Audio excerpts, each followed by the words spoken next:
Asante sana. Pongeza. Habari yenu? Habari yako?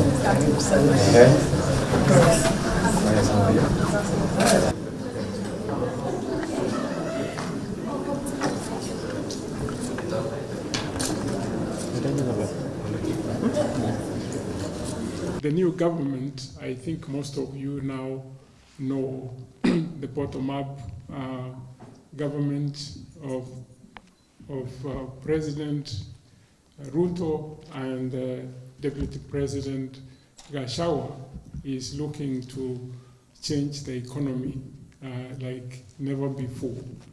And a lot is happening, and hopefully we would get to hear what is happening on the ground in order to change the livelihood of our people back in the country. And your contribution, which they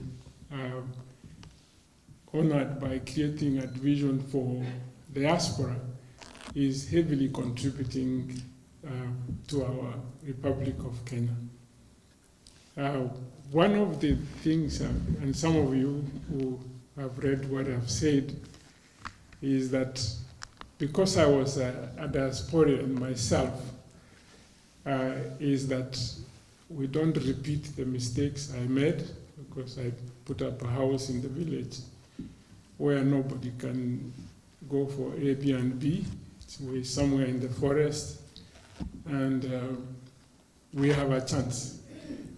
Government of Kenya is talking about affordable housing, very good ideas, that if you've got to build in a place where the house can contribute to economic development, not like us who put up houses in very complex places where the nearest police station is about 20 kilometers away, and it becomes very difficult to either rent or do anything. This is just dead capital. And I'm sure that those of you who are younger understand what I'm saying. Older people don't, like myself. So the point we are trying to emphasize, I met the diaspora on Saturday and Sunday. We were together and discussing ways in which we can improve the current status of those in the diaspora and those living at home. There are many ways in which the government has created the opportunities for you to make the investments, but we must begin to make consultations like these ones in order to make the right decisions as we move forward. It is exciting to share moments with you today. It is also an opportunity to engage you on the Kenya Kwanza vision for the diaspora nation for synchronized approach to developing our motherland. The diaspora nation is critical to the Ruto administration. That is exactly why the President established the State Department for Diaspora Affairs to closely work with you in addressing your specific issues and unlock your investment potential. We are hence very keen on enhancing and protecting the interests of Kenya and our people living outside, because it is one of the ways of promoting development back home. To achieve this, we are determined to involve you in voting and other national decision-making discourses. The Ruto administration is also working to facilitate and sustain seamless consular services such as application and renewal of passports, IDs, and other government documents with the e-government approach as a priority.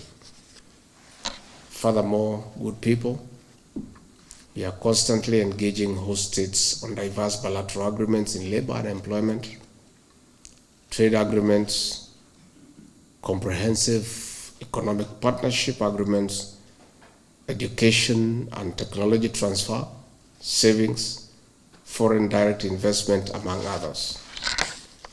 That is why President William Ruto, during his visit to the Kingdom of Belgium in March, signed a memorandum of understanding on political consultations. With this development, we now have a framework of executing our cases for a win-win socio-economic situation for our people.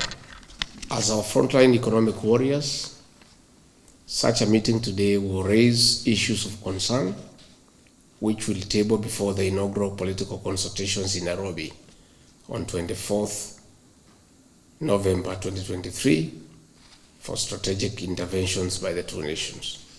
We are also seeking to strengthen the remittance portfolio for a strong economy.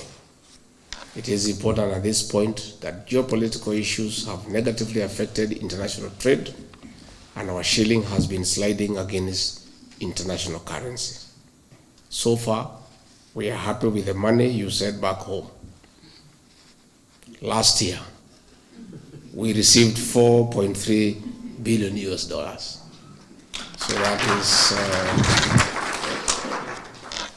in fact, the remittance has overtaken tourism, tea, coffee, and horticultural exports. We are aware of your concerns on double taxation, and we are working on the best and sustainable strategies of lowering the cost of sending back money home. We are also working on streamlining the investment environment back home to protect you from exploitation.